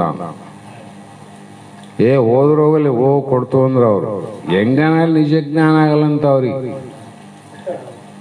ಅವತ್ತು ಹೋದ, ಕೇಳಿದ, ಆಲಿಸಿದ. ಅವನು ಏಕಾಗ್ರ ಚಿತ್ತ. ಬೇರೆ ಕಡೆ ಏನು ನಡೀತದ ಏನಿಲ್ಲ, ಅವ್ರು ಹೇಳುವ ವಾಕ್ಯದಲ್ಲಿ ಮಾತ್ರ ಮನಸ್ಸಿತ್ತು. ಹೃದಯ ಪರಿವರ್ತನೆ ಆಗ್ಲಿತ್ತು. ಆವತ್ತು ಎಲ್ಲರೂ ಎದ್ದು ಹೋದ ಮೇಲೆ ಅರ್ಧ ಗಂಟೆ ಆದರೂ ಕೂಡ ಕುಂತು ಜಾಗದಿಂದ ಹೋಗಲೇ ಇಲ್ಲ. ಅದೇ ಗುಂಗಿನಾಗ, ಆತ್ಮಜ್ಞಾನದ ಗುಂಗಿನಲ್ಲಿ. ಆಮೇಲೆ ಮತ್ತೆ ಬೇರೆಯವರು ಎಬ್ಬಿಸಿ ಹೋಗಪ್ಪ ಅಂದಾಗ ಮತ್ತೆ ಮನೆಗೆ ಹೋದ. ತಂದೆ ತಾಯಿಗೆ ಬಹಳ ಆನಂದ ಆಯ್ತು. ನಾಳೆನೂ ಹೋಗಕ್ಕೆ ನೋಡಂದ್ರೆ ಅವರು ನಾಳೆ ಹೋದ್ರೆ 300 ಕೊಡ್ಬೇಕಂದ ನಾವು. ಎಷ್ಟು? 300 ವರಹ ಆಗ್ಲಂದ್ರೆ ಅವ್ರು ಹೆಂಗನಾಗಲ್ಲ ಮರಯ್ಯ ನಿನ್ನ ಕಲ್ಯಾಣ ಸಾಕಂದು ಒಳ ಖುಷಿ ಆಯ್ತಂದ. 300 ವರಹ ತಗೊಂಡ 3ನೇ ದಿನ ಹೋದ್ಮೇಲೆ ಅಲ್ಲಿ ವಿಚಾರ ನಡೆದಿತ್ತು. ಗುರುಗಳು ವಾಕ್ಯವನ್ನು ಕೇಳ್ತಿದ್ರು, ಹೇಳ್ತಿದ್ರು. ಇದೇ ಮನುಷ್ಯ ಕುಲದ ಜನನದ ಲಾಭವಾಗುವುದು.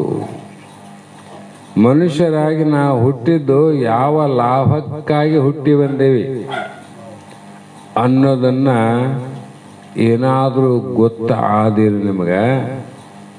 ಇಲ್ಲಾಂದ್ರೆ ಗಿಡ ಮರಗಳಾಗಿ ಹುಟ್ಟಲಾರದೆ ಮನುಷ್ಯನಾಗಿ ಹುಟ್ಟಲಿಕ್ಕೆ ಕಾರಣ ಏನಪ್ಪ ಅಂದ್ರೆ ನೀನು ಇಂತಿಂಥ ಕಾರ್ಯವನ್ನ ಮಾಡಿ ಆರು ನಾನೆಂದು ತಿಳಿಬೋದು. ನಾನು ಯಾರಪ್ಪ ಇದ್ರಾಗ ನಾನು ಹುಟ್ಟಿದ ದೇಹ ನಾನು,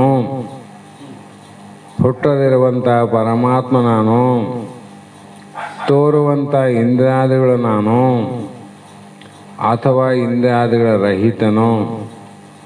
ಈ ಹಲವು ವಿಷಯಗಳನ್ನು ಕ್ರಮದಿಂದ ಗುರುಗಳು ಹೇಳ್ತಾ ಹೋಗಿ ಯಾರು ನಾನಂತ ತಿಳಿಲಾರ್ದ ಹಂಗೆ ಸತ್ತು ಹೋದ್ರೆ ಕಾನನದ ಬೆಳೆದಿಂಗಳಂತ ನಿಷ್ಫಲ ಅಂದ್ಬಿಟ್ರ. ಅವಾಗ ಏನಿರ್ತಡೇನು? ಆವಾಗ ಅವನಿಗೆ ಏನಾಯ್ತಂದ್ರೆ ಬಹಳ ಆಶ್ಚರ್ಯ ಆಯ್ತು. ಆಶ್ಚರ್ಯ ಆಗಿ ಏನು ಮಾಡ್ದ ಅಂದ್ರೆ ಆವತ್ತ 3ನೇ ದಿನ ಪ್ರವಚನ ಕೇಳಿದ, ಎದ್ದ, ಇನ್ನೊಂದು ಜಾಗದಲ್ಲಿ ಹೋಗಿ ಮೌನವಾಗಿ ಕುಂತ. ಅರ್ಧ ಗಂಟೆ ಆಯಿತು, ತಾಸಾಯಿತು, 2 ತಾಸಾಯಿತು, ಮನೆಗೆ ಬರಲಿಲ್ಲ. ತಂದೆ ತಾಯಿಗಳಿಗೆ ಸ್ವಲ್ಪ ಚಿಂತೆ ಆಯ್ತು, ಎಲ್ಲಿ ಹೋದ್ನು ಇವತ್ತು. ಅದ್ರ 100 ಅಲ್ಲ 200 ಅಲ್ಲ 300 ವರಗಳ ತಗೊಂಡು ಎಲ್ಲೇ ಕಿತ್ಕೊಂಡು ಹೋಗ್ಬಿಟ್ಟ ನಿಮಗ. ಅವನು ಯಾಕೆ ಬಿಟ್ಟಾನ ತನ್ನ ಚಟ ಅಭ್ಯಾಸ ಅಂತ ತಂದೆ ತಾಯಿ ಮಾತಾಡಕ್ಕೆ ಅಂತ ಅನಿವಾರ್ಯ. ಎಲ್ಲಿ ಶಾಸ್ತ್ರ ಪ್ರವಚನದತ್ತು ಬೇರೆ ಇಬ್ಬರನ್ನ ಕರ್ಕೊಂಡು ಅಲ್ಲಿ ಹೋದ್ರು ಹುಡುಕಕ. ಹೋಗುವಾಗ ಅಲ್ಲಿಲ್ಲೋ ಒಂದು ಕಡೆ ಒಬ್ಬ ವ್ಯಕ್ತಿ ಕುಂತಿದ್ದ. ಸಮೀಪ ಹೋಗಿ ನೋಡಿದಾಗ ಅವನ ಮಗನೇ ಆಗಿದ್ದ. ಅವರಿಗೆ ಖುಷಿ ಆಯಿತು, ಆನರ್ ಇಲ್ಲಿ ಹೋಗಿಲ್ಲ ಅಂತ. ಅಲ್ಲಪ್ಪ, ಅರ್ಧ ಗಂಟೆ ಆಗಲಿ, ತಾಸು ಲೇಟ್ ಆಗಲಿ, 2 ತಾಸು ಆಗಲಿ, ಸವತ್ತಾಗ್ಯದ ಮನೆಗೆ ಬರಲಿಲ್ಲಲ್ಲ, ಮತ್ತೆ ಗೊತ್ತಾಗಲಿ ನಿನಗಂದ್ರೆ. ಅವಾಗ ಹೇಳ್ದ, ನಾನು ಮನೆಗೆ ಬರೋದಕ್ಕೋಸ್ಕರವಾಗಿ ಇಲ್ಲಿ ಪ್ರವಚನ ಕೇಳಕ್ಕೆ ಬಂದಿಲ್ಲ, ಮನೆ ಬಿಡೋದ ಸಲುವಾಗಿ ಕೇಳೀನಿ. ಇನ್ನು ಮುಂದೆ ನಿಮ್ಮ ಮನೆಗೆ ಬರೋದೇ ಇಲ್ಲ ಅಂದವ. ಎಂಥ ಜ್ಞಾನ, ಏಕಾಗ್ರ ಚಿತ್ತ. ಇಷ್ಟೇ ಆದಲ್ಲ, ಏನಿದ್ದಡೇನು ಎಲ್ಲವೂ ನನಗೆ ಆದ, ನಿಮಗೂ ಆದ, ನೀವು ಕೊಡ್ತೀರಿ, ನಾ ತಗೊಂತೀನಿ, ಅದರಿಂದ ಏನು ಪ್ರಯೋಜನ ಆದ? ಯಾವ ಕಾರಣಕ್ಕಾಗಿ ಮನುಷ್ಯ ಜನ್ಮನ ಹುಟ್ಟಿ ಬಂದಿತ್ತು ಅದನ್ನು ಬಿಟ್ಟು ಮತ್ತೆ ಬೇರೆ ಕಾರ್ಯವನ್ನು ಮಾಡೋದ್ರಿಂದ ಇದು ಪ್ರಯೋಜನ ಇಲ್ಲ. ಮತ್ತೆ ನೀವು ನನ್ನ ಮನೆಗೆ ಬರಬೇಕಂತ ಒತ್ತಾಯ ಮಾಡಿದ್ರೆ ನಿಮಗೂ ಕೂಡ ಜ್ಞಾನ ಆಗಿಲ್ಲ ಅಂತ ನಾ ತಿಳ್ಕಂತೆ ನೋಡು. ಇಷ್ಟು ವರ್ಷ ಕೇಳಿದ ಮೇಲೆ ಮನೆಗೆ ಇರಬಾರ್ದಾಗಿತ್ತು ಅಂದ. ನಾನು 2 ದಿನ 3 ದಿನ ಕೇಳಿದವನಿಗೆ ಬೇಡಾಗ್ಯದ. ಇದು ಸಂಸಾರ ಬಾಧೆ. 3 ದಿನ ಬಂದೀನಿ ನಾನು, ಹೌದಿಲ್ಲ? ನೀವು 30 ವರ್ಷ ಕೇಳಿದವರು ಇನ್ನು ಮನೆಗೆ ಹೋಗ್ಬಂತಿರಲ್ಲ ಅಂದಾಗ ನಿಮ್ಮದು ಯಾವುದು ಶ್ರವಣ ಅಂದರೆ ಅನೇಕಾಗ್ರತೆಯಿಂದ ಕೇಳಿದವರು ಶ್ರವಣ ಇದಾಯಿತು. ಏಕಾಗ್ರ ಚಿತ್ತದಿಂದ ಆರಿಸಿದ ಅವಂದಾಯಿತು. ಅವನು ಏಕಕ್ಕೆ ಹೋಗಿಬಿಟ್ಟ, ಇವರು ಮತ್ತೆ ಅನೇಕದ ಕಡೆ ಹೋದ್ರು ನೋಡ್ರಿ. ಹಾಗಾಗಿ ಇಲ್ಲಿ ಶಿಷ್ಯನಿಗೆ ಗುರುಗಳು ಪ್ರಶ್ನೆ ಮಾಡ್ತಾರ, ನೋಡು, ಏಕಾಗ್ರ ಚಿತ್ತದಿಂದ ಆಲಿಸು. ಕಾರಣ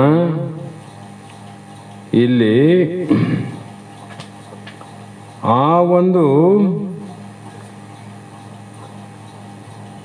ಪ್ರಾರಬ್ಧ ಕರ್ಮ ಅಂತ ಏನಾದಲ್ಲ, ಪ್ರಾರಬ್ಧ ಸಂಚಿತ ಅಂದರೆ ಸುಟ್ಟೋಗ್ಯದ, ಆಗಾಮಿ ನಾಶ ಆಗ್ಯದ. ಪ್ರಾರಬ್ಧ ಉಳಿದದ. ಪ್ರಾರಬ್ಧ ಕರ್ಮ ಸಂಸ್ಕಾರ ಎಂಬುದು ತೀವ್ರ ಆರೆಯೇ ಮಧ್ಯ ಮಂದ ಸುಪ್ತಂಗಳು ಎಂದೋರುವಂತೆ ಪರಿಸ್ಥಿತಿಯದು ಎಂತು. ನೋಡಿ ಶಿಷ್ಯ, ಜೀವನ್ಮುಕ್ತರು ಒಂದೇ ಪ್ರಕಾರ ಯಾಕಿಲ್ಲಂದ್ರೆ ಅವರ ಪ್ರಾರಬ್ಧ ಕರ್ಮ. ಪ್ರಾರಬ್ಧ ಕರ್ಮ ಅಂದ್ರೆ ಹಿಂದಿನ ಜನ್ಮದಲ್ಲಿ ಮಾಡಿದ ಕರ್ಮ, ಈಗಲ್ಲ. ಈ ಜನ್ಮದಲ್ಲಿ ಮಾಡಿದ್ದು ನೆನಪಿಡ್ರೆ ಮುಂದಿನ ಜನ್ಮಕ್ಕೆ ತಪ್ಪಿದ್ದಲ್ಲ ಅದು, ತಪ್ಪಿದಲ್ಲ ಅದು. ಹಿಂದಿಂದೇ ಬಿಟ್ಟಿಲ್ಲ ಅಂದಮೇಲೆ ಈಗ ಮಾಡಿದ ಹೆಂಗ್ ಬಿಡ್ತದ? ನಿನ್ನ ಬಿಡೋದಿಲ್ಲ. ಹಾಗಾಗಿ ಈ ಜನ್ಮದಲ್ಲಿ ಭೋಗಕ್ಕೆ ಹೇತು ಅಂದ್ರು. ಹಿಂದಿನ ಜನ್ಮದಲ್ಲಿ ಮಾಡಿದಂಥ ಪ್ರಾರಬ್ಧ ಈ ಜನ್ಮಕ್ಕೆ ಬೀಜ. ನೋಡು, ನಾವೆದನ್ನು ಹುಟ್ಟಿವಿ, ಭಾಳ ಸಲ ಹೇಳಿಲ್ಲ. ತಂದೆ ತಾಯಿ ರಕ್ತವೀರ್ಯ ಅಂತ ಸುಮ್ಮನೆ ಹೇಳ್ಬೇಕಾಗ್ಯದ. ಪ್ರಾರಬ್ಧ ಆದ್ರೆ ಸೇರಿದಕ್ಕೆ ಹುಟ್ಟಿವಿ ನಾವು. ಪ್ರಾರಬ್ಧದಿಂದ ಕರ್ಮಜನೇ ಶರೀರ. ಹಾಗಾಗಿ ಅದಕ್ಕೆ ಪ್ರಾರಬ್ಧ ಕರ್ಮ ಅಂತ ಬಂದದ. ಹಿಂದೆ ಮಾಡಿದ್ದು ಇವತ್ತೇನಾದ ಅದಕ್ಕೆ ಪ್ರಾರಬ್ಧ ಕರ್ಮ ಅನ್ಬೇಕು. ಈಗ ಮಾಡೋದೇನದ ಮುಂದೆ ಆಗಾಮಿ ಕರ್ಮ ಅನ್ಬೇಕು. ಹೀಗೆ ಆ ಕರ್ಮದ ವೇಗ ರೂಪ ಸಂಸ್ಕಾರವು ಒಂದೇ ಆದರೂ ಅದನ್ನು ವೃತ್ತಿ ವ್ಯವಹಾರ ಭೇದದಿಂದ ತೀವ್ರ ಮಂದ ಮಧ್ಯ ಸುಪ್ತ ಅಂತ 4 ಭೇದಗಳಾಗಿದೆ. ಎಲ್ಲಿ ಅಂದ್ರೆ ಜ್ಞಾನಿಗಳಲ್ಲಿ, ಜೀವನ್ಮುಕ್ತರಲ್ಲಿ. ಅದಕ್ಕೆ ಶಾಸ್ತ್ರ ಕೇಳಿದ ಮೇಲೆ ಮುಕ್ತರನ್ನ ಕಂಡಿಡಕ್ ಬರ್ತದ.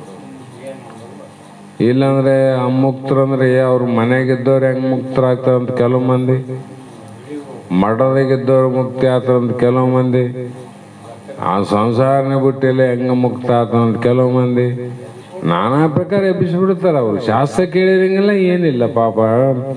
ಹಾಗಾಗಿ ಯಾವತನ ವೃತ್ತಿಯೋ ಲೌಕಿಕ ವ್ಯವಹಾರದಲ್ಲಿ ತೀವ್ರವಾಗಿ ಹೋಗೋದರಿಂದ ತೀವ್ರ ಪ್ರಾರಬ್ಧವೆಂದು.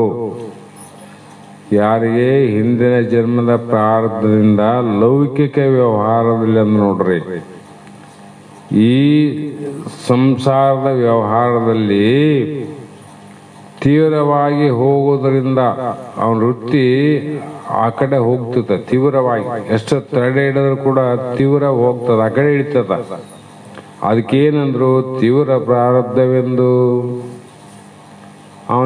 ಅವನು ಹೋಗ್ಬೇಕಂತಿಲ್ಲ, ಆದ್ರೆ ಪ್ರಾರಬ್ಧ ಹೇಳ್ಕೊಂಡು ಹೋಗ್ತದ. ಮತ್ತೆ ಮೊನ್ನೆ ಹೇಳೀನಿ ನಾನು, ಗಿಡದ ಎಲೆ ಹಸಿರಾದ ಗಾಳಿ ಬಿಟ್ಟಾಗ ಅಲಗಾಡ್ತದ, ಗಿಡದಾಗ ಇರ್ತದ, ಹೌದಿಲ್ಲ? ಅದೇ ಒಣಗಿದ ಮೇಲೆ ಕೆಳಗೆ ಬೀಳ್ತದ. ಈ ಗಾಳಿ ಬಿಟ್ಟಾಗ ಅಲಗಾಡ್ತದ, ಅಲ್ಲೇ ಇರ್ತದ, ಓಡೋಗ್ತದ. ಒಣಗಿದಲ್ಲಿ ಈಗ ಓಡೋಗ್ತದ ಈಗ, ಹೌದಿಲ್ಲ? ಮೊದಲು ಅಲಗಾಡ್ತಿತ್ತು, ಈಗ ಯಾಕೆ ಓಡ್ತದಂದ್ರೆ ಅದು ಗಿಡದ ಆಧೀನಿತ್ತು. ಮೊದಲು ಎಲೆ ಗಿಡ ಎಷ್ಟು ಅಲಗಾಡ್ತದ ಅಷ್ಟೇ ಅಲಗಾಡ್ತಿತ್ತು. ಅದೇ ಇಲ್ಲಿ ಈಗ ಗಾಳಿ ಆಧೀನ ಆಗ್ಯದ, ಗಾಳಿ ಆ ಕಡೆ ಎಬ್ಬಿಸ್ತದ, ಆ ಕಡೆ ಹೋಗಬೇಕಾದ, ಹೌದಿಲ್ಲ? ಅದರಂತೆ ಜ್ಞಾನಿಗಳದು ಸಂಸಾರ ಆಧೀನ ಇತ್ತು ಅಂದ್ರೆ ಪ್ರಪಂಚ ಹೆಂಗ್ ಕರ್ಕೊಂಡು ಹೋಗ್ತದ ಹಂಗೆ ಹೋಗ್ತಾನ ಅವನು. ಅದೇ ಜ್ಞಾನ ಆದಮೇಲೆ ಪ್ರಾರಬ್ಧ ಹೆಂಗ ಕರ್ಕೊಂಡು ಹೋಗ್ತದ ಆ ದಾರಿಗೆ ಹೋಗ್ತದ. ಅವನು ಮತ್ತೆ ಸಂಸಾರಕ್ಕೂ ಕರ್ಕೊಂಡು ಹೋಗ್ಬೋದು, ಸನ್ಯಾಸತ್ವದ ಕಡೆ ಕರ್ಕೊಂಡು ಹೋಗ್ಬೋದು, ಎಲ್ಲಿಗಾದ್ರೂ ಕರ್ಕೊಂಡು ಹೋಗ್ಬೋದು. ಇದಕ್ಕೆ ಏನಂದ್ರು ಅಂದ್ರೆ, ಲೌಕಿಕದಲ್ಲಿ ಇದ್ದರೆ ಈತನಿಗೆ ತೀವ್ರ ಪ್ರಾರಬ್ಧವೆಂದು. ಯಾವ ವೃತ್ತಿಯು ವೈದಿಕ ಶಾಸ್ತ್ರ ವ್ಯವಹಾರದಲ್ಲಿ ಇರುವುದರಿಂದ ಅದಕ್ಕೆ ಮಧ್ಯ ಪ್ರಾರಬ್ಧ. ನೋಡ್ರಿ, ವೈದ್ಯಕೀಯ ಕ್ಷೇತ್ರದಲ್ಲಿ ಕೆಲವು ಮಂದಿ, ಮತ್ತು ವಶಿಷ್ಠ ಅವರೆಲ್ಲ ಅದನ್ನೇ ಮಾಡ್ಯಾರ. ವೈದ್ಯಕೀಯ ಕರ್ಮಗಳನ್ನ, ಯಜ್ಞ ಯಾಗಾದಿಗಳನ್ನ ಗುರುಗಳಾಗಿ ರಾಮಚಂದ್ರ ಬೋಧ ಮಾಡ್ತಿದ್ರು. ಜೀವನ್ ಮುಕ್ತ ಅಲ್ಲ ಅವನು. ಮತ್ತೆ ಯಾಕಪ್ಪ ಇವನಿಗೆ ಹಿಂಗೆ ಯಾಕಂದ್ರೆ ಪ್ರಾರಬ್ಧ ಹಂಗಾದ. ಹಾಗಾಗಿ ಇದು ಮಧ್ಯ ಲೌಕಿಕನಂತೆ ಮಧ್ಯವೂ ಅಲ್ಲ ತೀವ್ರವೂ ಅಲ್ಲ, ವೃತ್ತಿ ಸ್ವರೂಪದಲ್ಲಿದ್ದವನಂತೆ ಮಂದವೂ ಅಲ್ಲ. ಯಾರ್ದು? ತೀವ್ರ ಮಂದ ಇವೆರಡರ ಮಧ್ಯವರ್ತಿ. ಆದ್ದರಿಂದ ಇವನಿಗೆ ಮಧ್ಯ ಪ್ರಾರಬ್ಧ ನೋಡ್ರಿ. ಈ ಕಡೆ ಏನಪ್ಪ ಇವನು ಬಂದು ಇದ್ದ ಸಂಸಾರನೂ ಚಲೋ ಮಾಡಲಿಲ್ಲ, ಈ ಕಡೆ ಪಾರಮಾತ್ಮನೂ ಚಲೋ ಮಾಡಲಿಲ್ಲ, ನಡುವನೇ ಸತ್ತೋದು ಅಂತ ಅಂತಾರಲ್ಲಿ ಕೆಲವು ಮಂದಿ. ಗೊತ್ತಿಲ್ಲ ಅವರು. ಮನೇನೂ ಬಿಡಲಿಲ್ಲ, ಈ ಕಡೆ ಮಠನೂ ಸೇರಲಿಲ್ಲ. ಈಗ ಯಾಕೆ ಅವನು ಪ್ರಾರಬ್ಧ ಹಂಗದ, ಇದು ಬಿಡಂಗಿಲ್ಲ ಇದು ಹಿಡಿಯಂಗಿಲ್ಲ. ಅವನು ಪ್ರಾರಬ್ಧ ಹಂಗದ, ಹಂಗೆ ಓದ್ತಾನ ಅವನು ದೇಹ ನಾನಲ್ಲ, ನಾ ಸಾಯವನಲ್ಲ, ಹುಟ್ಟವನಲ್ಲ, ನನಗೆ ಮರಣವೇ ಇಲ್ಲ, ಬ್ರಹ್ಮಸ್ವರೂಪ ಪರಮಾತ್ಮನ ಅನಾನಂತ ತಿಳ್ಕೊಂಡದ್ದು ಜ್ಞಾನ. ಅದು ಬಿಟ್ಟು ಇಲ್ಲಿ ಹೇಳಿಲ್ಲ, ನಂಬು ಜ್ಞಾನವನೇ ಹಂಬಲಿಸಿದರು ಕರ್ಮವೆಂಬ ಜಾಲದೋಳು ಸಿಲುಕಿ. ತನುವ ದಂಡಿಸಬೇಡ, ಮನವ ನಿಲ್ಲಿಸಬೇಡ, ಮನೆ ಮಾರು ದುರಿಯಲಬೇಡ, ಧನವ ನೀಗಿರಲೇಬೇಡ. ಇನಿತು ಜ್ಞಾನ ಸಂಜನಿಸಲು ಅಘವೆಲ್ಲವೂ ಪೋಪುದು ಅದರಿಂದೆ ನಂಬು ಜ್ಞಾನವನೇ. ಇದು ಯಾರಿಗೆ? ಶಾಸ್ತ್ರ ಕೇಳಿದವರಿಗೆ ಗೊತ್ತಾಗೋದು ಕಷ್ಟ ಅದ. ಹಾಗಾಗಿ ಈ ಒಂದು ವಿಚಾರದಿಂದ ಸುಪ್ತ ಪ್ರಾರಬ್ಧ ಅಂತಲೂ 4 ಪ್ರಕಾರಪ್ಪ. ಅವ್ರು ಎಷ್ಟೇ ಪ್ರಕಾರದಿಂದ ಎಲ್ಲಿದ್ದರೂ ಕೂಡ ಅಂತರಂಗದಲ್ಲಿ ಜ್ಞಾನ ಏನದಲ್ಲ ಅದು ಜೀವನ್ಮುಕ್ತನ ಲಕ್ಷಣ. ಅದು ಜೀವನ್ಮುಕ್ತ ಲಕ್ಷಣ. ಯಾಕಂದ್ರೆ ಅವರು ಜಗತ್ತೆಲ್ಲ ತಿಳ್ಕೊಂಡ ನೋಡ್ರಿ. ಈ ಜಗತ್ತು ಏನಂತ ತಿಳ್ಕೊಂಡ ಅಂದ್ರೆ ನಾವೆಲ್ಲವೂ ಹೊನ್ನು ಹೆಣ್ಣು ಮಣ್ಣು ಅಂತ ನಾವು ತಿಳ್ಕೊಂಡಿವಿ. ಇದೇ ತಿಳ್ಕೊಂಡಿವಿ. ಅವ್ರು ಏನ್ ತಿಳ್ಕೊಂಡಾರ? ಮೊದಲು ಪದ್ಯ ಅಂದ್ರಲ್ಲ, ಮಣ್ಣಿಂದ ಕಾಯ. ಅವ್ರೇನ್ ತಿಳ್ಕೊಂಡ್ರು? ಇದೆಲ್ಲವೂ ಮಣ್ಣ ಅಂದ್ರೆ ಏನೇನು ಮಣ್ಣ ಅಂದಾರ ತಿಳ್ಕರ. ಅದ್ರಾಗ ಬರೀ ಶರೀರ ಮಣ್ಣ ಅಂತ ಹೇಳಿಲ್ಲ. ಆ ರೀತಿ ಅನುಭವ ಮಾಡಿದವನು ಹೇಗಿರ್ತಂತ ಹೇಳಕ್ ಬರಂಗಿಲ್ಲ. ಹಾಗಾಗಿ ಸಾಂದರ್ಭಿಕ ಅನುಸಾರವಾಗಿ ನಮ್ಮ ಸುಗಪ್ಪ ಮತ್ತು ಎಲ್ಲ ಸಂಗಡಿಗರು ಆ ಪದ್ಯವನ್ನು ಹೇಳಿದ ನಂತರ ಮಂಗಲವನ್ನು ಹೇಳೋದಿರ್ತಾರೆ. ಮಣ್ಣಿಂದ ಕಾಯ ಮಣ್ಣಿಂದ, ಮಣ್ಣಿಂದ ಕಾಯ ಮಣ್ಣಿಂದ, ಮಣ್ಣಿಂದ ಸಕಲ ವಸ್ತುಗಳೆಲ್ಲ, ಮಣ್ಣಿಂದ ಸಕಲ ದರ್ಶನಗಳೆಲ್ಲ, ಮಣ್ಣಿಂದ ಸಕಲ ವಸ್ತುಗಳೆಲ್ಲ, ಮಣ್ಣಿಂದ ಸಕಲ ದರ್ಶನಗಳೆಲ್ಲ.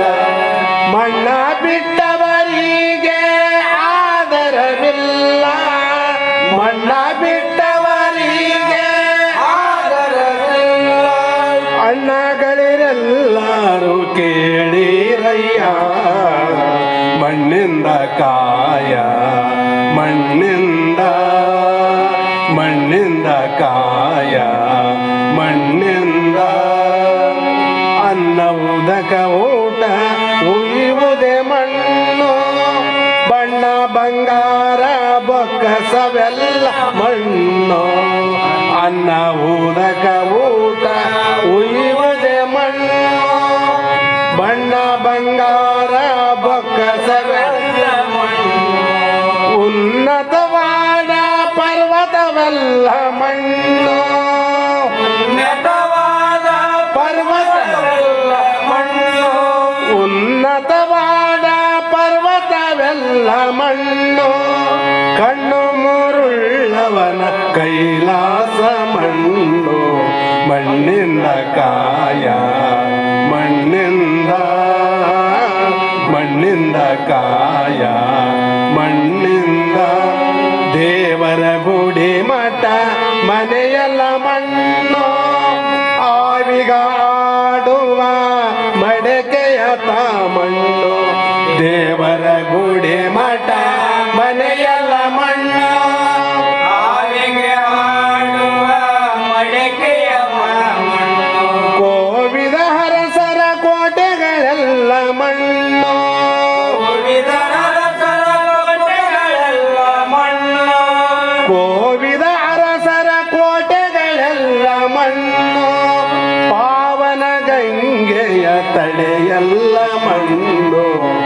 ಮಣ್ಣಿಂದ ಕಾಯ ಮಣ್ಣಿಂದ ಮಣ್ಣಿಂದ ಕಾಯ ಭತ್ತ ಭರಣಿ ಧಾನ್ಯ ಬೆಳೆಯುವುದೇ ಮಣ್ಣು ಸತ್ತವರನ್ನು ಉಳಿಸುಡುವಾದೆ ಮಣ್ಣು ಭತ್ತ ಭರಣಿ ಧಾನ್ಯ ಬೆಳೆಯುವುದೇ ಮಣ್ಣು ಸತ್ತವರನ್ನು ಉಳಿಸುಡುವಾದೆ ಮಣ್ಣು ಉತ್ತಮವಾದ ವೈಕುಂಠವೆಲ್ಲ ಮಣ್ಣು ಉತ್ತಮವಾದ ವೈಕುಂಠವೆಲ್ಲ ಮಣ್ಣು ಪುರಂದರ ವಿಠಲನ ಪುರವೆಲ್ಲ ಮಣ್ಣು ಮಣ್ಣಿಂದ ಕಾಯ ಮಣ್ಣಿಂದ ಕಾಯ ಮಣ್ಣಿಂದ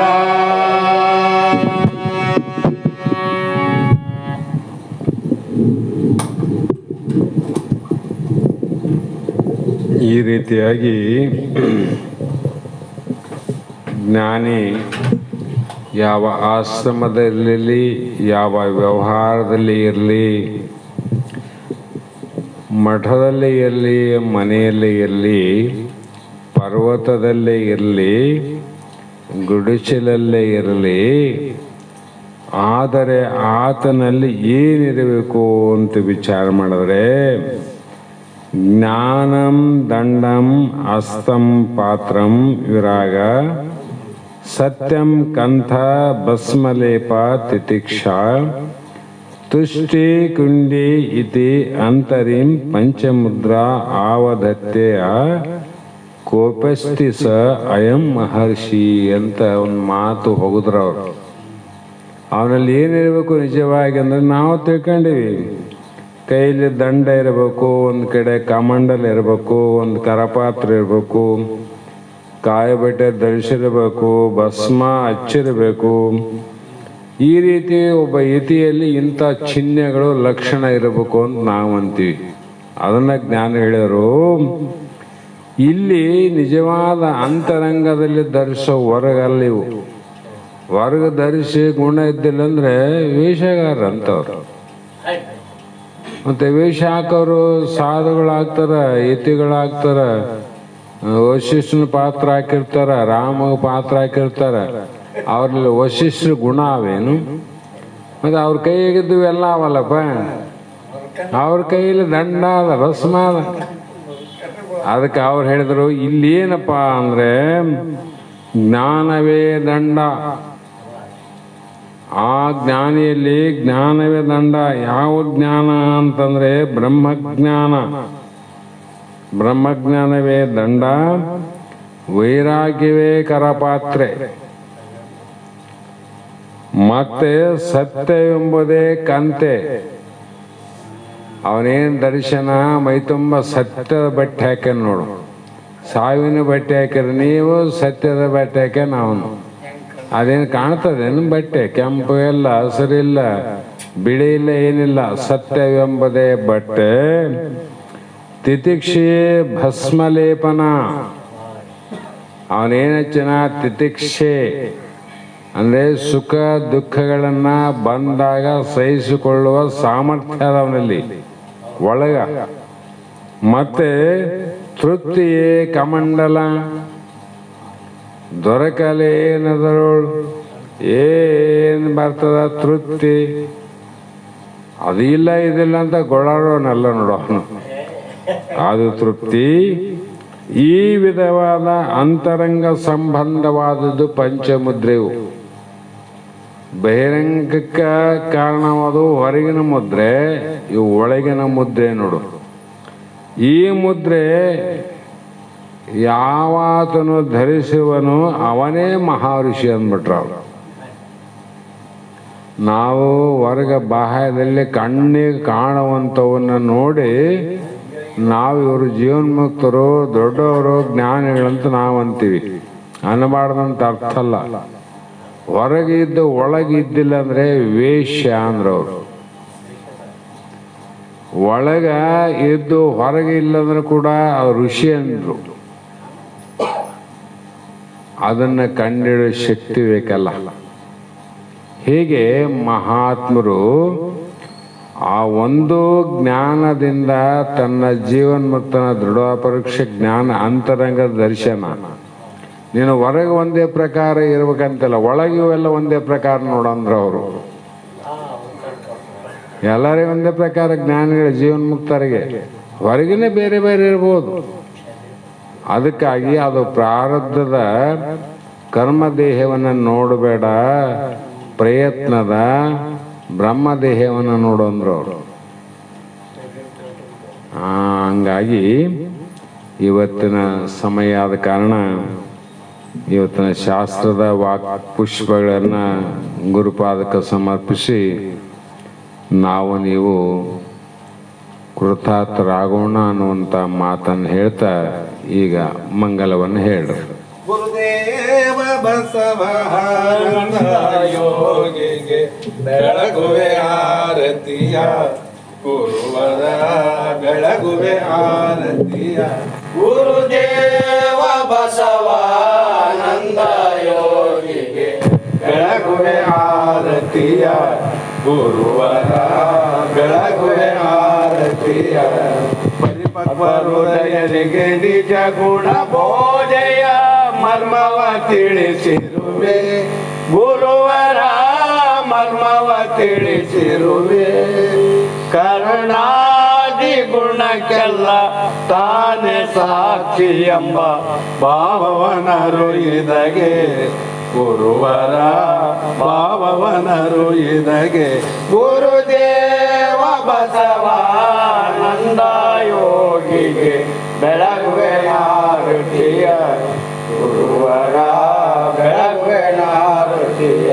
ಲೌಕಿಕ ಪಾರಮಾರ್ಥವೆರಡನು ಮಾಡದೆ ಕೂಡಿ ನಡೆಸಿರುವೆ, ಗುರುವರ ಕೂಡಿ ನಡೆಸಿರುವೆ. ಮಾರ್ಗನ ಶಂಭೋಲಿಂಗವನೊಲಸಿ ಗಂಭೀರದಿ ಸುಖಿಸಿರುವೆ, ಗುರುವರ ಗಂಭೀರದಿ ಸುಖಿಸಿರುವೆ. ಗುರುದೇವ ಬಸವಾನಂದ ಯೋಗಿಗೆ ಬೆಳಗುವೆ ಆರತಿಯ, ಗುರುವರ ಬೆಳಗುವೆ ಆರತಿಯ. ಸಂಸಾರದೊಳಗೆ ಬಳಲುವ ನರರಿಗೆ ಈ ಭವದಿಂದ ತಾರಿಸಿದೆ, ಗುರುವರ ಈ ಭವದಿಂದ ತಾರಿಸಿದೆ. ಭವಮಾಲೆ ಒಳಗದೆ ನಮ್ಮ ಭ್ರಮೆಯನ್ನು ನೀನು ಬಿಡಿಸಿರುವೆ, ಗುರುವರ ನೀನು ಬಿಡಿಸಿರುವೆ. ಗುರುದೇವ ಬಸವಾನಂದ ಯೋಗಿಗೆ ಬೆಳಗುವೆ ಆರತಿಯ, ಗುರುವರ ಬೆಳಗುವೆ ಆರತಿಯ. ಹರ ಓಂ ಚೈತನ್ಯಂ ಶಾಶ್ವತಂ ಶಾಂತಂ ವ್ಯೋಮಾತೀತಂ ನಿರಂಜನಂ ನಾದಬಿಂದುಕಾತೀತಂ ತಸ್ಮೈ ಶ್ರೀ ಗುರವೇ ನಮಃ. ಶ್ರೀಮದ್